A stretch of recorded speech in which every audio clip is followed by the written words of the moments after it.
जो कोई भी मेरे बेटे के शादी में अच्छा सा गाना गा देगा उसे 5 करोड़ रुपए का इनाम मिलेगा। है कोई गाने वाला?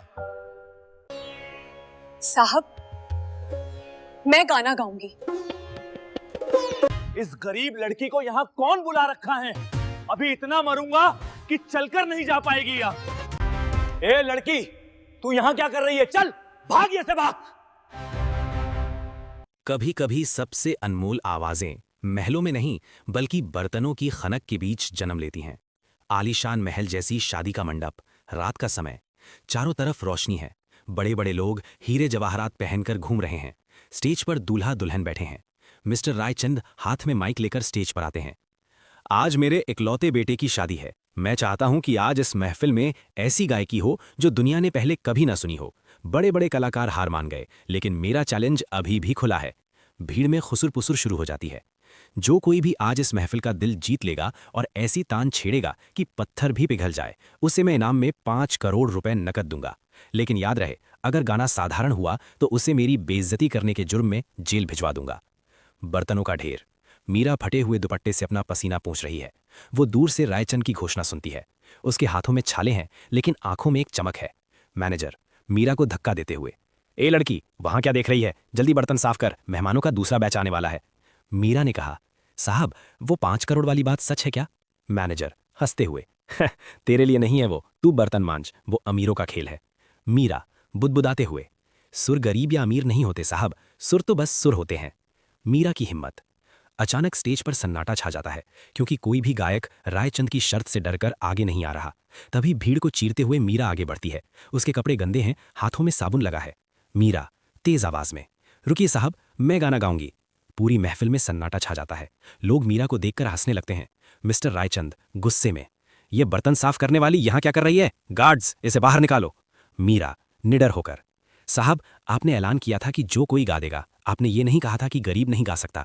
अगर मुझे मौका नहीं मिला तो आपकी शर्त और आपका पैसा दोनों झूठे माने जाएंगे। मिस्टर रायचंद मुस्कुराते हुए, पर आंखों में गुस्सा है।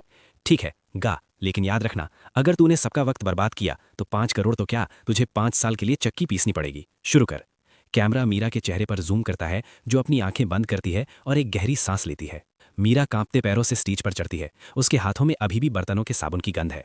मेहमान उसे देखकर फुसफुसा रहे हैं और उसका मजाक उड़ा रहे हैं। भिखारी यहां गाएगी? रायचंद जी ने पागलपन की हद कर दी है। देखना, अभी 2 मिनट में रूती हुई बाहर जाएगी। मिस्टर रायचंद अपनी सोने की कुर्सी पर बैठ जाते हैं और अपने पीए को इशारा करते हैं कि म्यूजिक बंद कर दिया जाए। मिस्टर रायचंद, बिना किसी वाद्य यंत्र के गा। अगर तेरी आवाज में दम है तो बिना साज के महफिल जमा के दिखा। मीरा अपनी आंखें बंद करती हैं। एक पल के लिए सन्नाटा छा जाता है। फिर वो एक बहुत ही गहरी और सुरीली आलाप लेना शुरू करती है। उसकी आवाज में दर्द भी है और एक अजीब सी शक्ति भी। जो तूने दिया वो सर आंखों पर, जो छीन लिया वो किस्मत है, पर जो मेरे अंदर गूंज रहा वो मेरी रूह की इबादत है। जैसे जैसे मीरा गाती है, लोग बातें करना बंद कर देते हैं। हंसने वाले चेहरों पर अब हैरानी है। दूल्हा आर्यन अपनी कुर्सी से उठकर खड़ा हो जाता है। वो मंत्रमुग्ध है।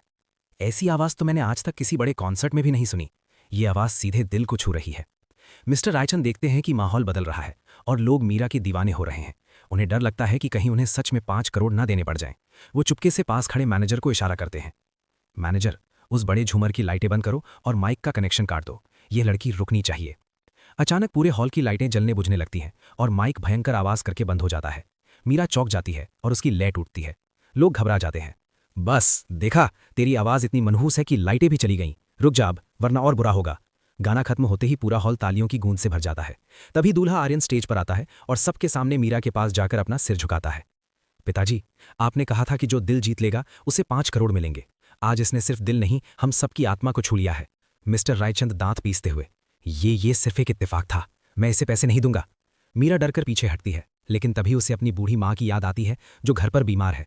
वो अपनी मुट्ठी भींचती है और बिना माइक के पूरी ताकत से गाना शुरू करती है। मिट्टी से उठी हूं, मिट्टी में मिल जाऊंगी, पर जब तक सांस है हार नहीं मानूंगी।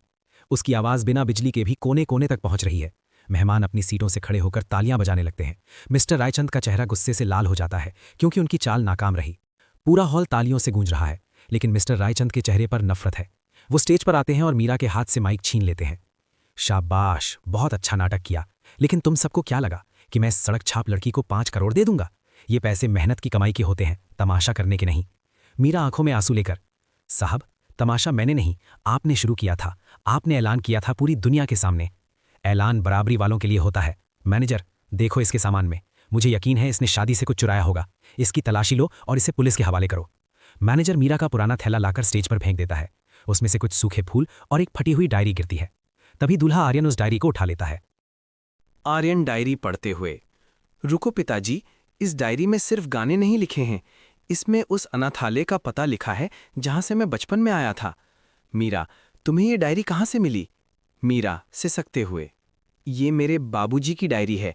वो उस अनाथालय में चौकीदार थे। उन्होंने हमेशा कहा था कि वहां से एक बच्चा एक बहुत अमीर घर में गया है और मुझे गर्व था कि वो बच्चा आज इतना बड़ा आदमी बन गया है। पूरी महफिल में सन्नाटा छा जाता है। आर्यन को समझ आता है कि वो खुद भी एक गरीब पृष्ठभूमि से आया है जिसे रायचंद ने गोद लिया था। मैनेजर मीरा का पुराना थैला लाकर स्टेज पर फेंक देता है। उसमें से कुछ सूखे फूल और एक फटी हुई डायरी गिरती है। तभी दूल्हा आर्यन उस डायरी को उठा लेता है। आर्यन डायरी पढ़ते हुए, रुको पिताजी, इस डायरी में सिर्फ गाने नहीं लिखे हैं, इसमें उस अनाथालय का पता लिखा है जहां से मैं बचपन में आया था। मीरा, तुम्हें ये डायरी कहाँ से मिली? मीरा सिसकते हुए, ये मेरे बाबूजी की डायरी है। वो उस अनाथालय में चौकीदार थे। उन्होंने हमेशा कहा था कि वहां से एक बच्चा एक बहुत अमीर घर में गया है और मुझे गर्व था कि वो बच्चा आज इतना बड़ा आदमी बन गया है।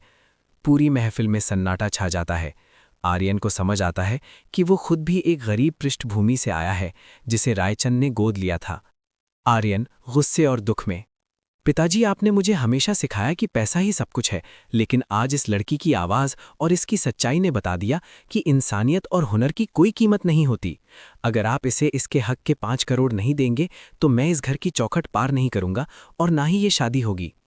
मिस्टर रायचंद हैरान होकर, आर्यन, तू इस मामूली लड़की के लिए अपने बाप के खिलाफ खड़ा होगा?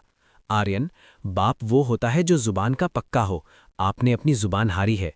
मेहमानों के बीच से आवाजें आने लगती हैं। शर्म करो रायचंद, वादा पूरा करो। मिस्टर रायचंद चारों तरफ से घिर जाते हैं। उनकी इज्जत मिट्टी में मिल रही होती है। हार कर वो कांपते हाथों से चेकबुक निकालते हैं और 5 करोड़ का चेक लिखकर मीरा की तरफ फेंकते हैं। मिस्टर रायचंद, ये लो अपनी कीमत और निकल जाओ यहां से। मीरा उस चेक को उठाती है, उसे गौर से देखती है और फिर सबके सामने उसके टुकड़े टुकड़े कर देती है। सब लोग चौंककर, ये क्या किया मीरा? मीरा, साहब, मैंने कहा था कि मैं गा सकती हूं, मैंने ये नहीं कहा था कि मैं बिक सकती हूं। मुझे आपका पैसा नहीं चाहिए था, मुझे बस अपनी कला का सम्मान चाहिए था। आज आपने पैसे देकर अपनी हार मान ली और मैंने गाकर अपनी जीत हासिल कर ली। आपकी अमीरी मुबारक हो, मेरी गरीबी ही मेरी शान है। मीरा स्टेज से नीचे उतरती है। आर्यन उसके सम्मान में अपना सिर झुकाता है। मीरा महल के बड़े दरवाजे से बाहर निकलती है, जहां अब बारिश रुक चुकी है और सुबह का सूरज निकल रहा है। दुनिया कहती है कि पैसे से सब कुछ खरीदा जा सकता है, पर वो सुर नहीं खरीद सकती जो रूह से निकलते हैं। मीरा आज भी गरीब है, लेकिन उसकी आवाज़ आज पूरा शहर सुनता है।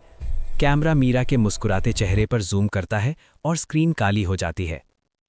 गरीबी हालात होती है, हुनर नहीं, और सुर कभी बिकते नहीं, वो सिर्फ महसूस किए जाते हैं। ये कहानी AI द्वारा रचित एक काल्पनिक प्रस्तुति है। इसका उद्देश्य मनोरंजन के साथ साथ ये दिखाना है कि पैसा ताकत खरीद सकता है, लेकिन आत्मा की आवाज़ नहीं। अगर ये कहानी आपके दिल को छू गई हो तो समझिए इसका मकसद पूरा हुआ। गरीबी हालात होती है, हुनर नहीं, और सुर कभी बिकते नहीं, वो सिर्फ महसूस किए जाते हैं। अगर स्टोरी अच्छी लगी हो तो हमारे चैनल AI स्टोरी को सब्सक्राइब करना ना भूलें।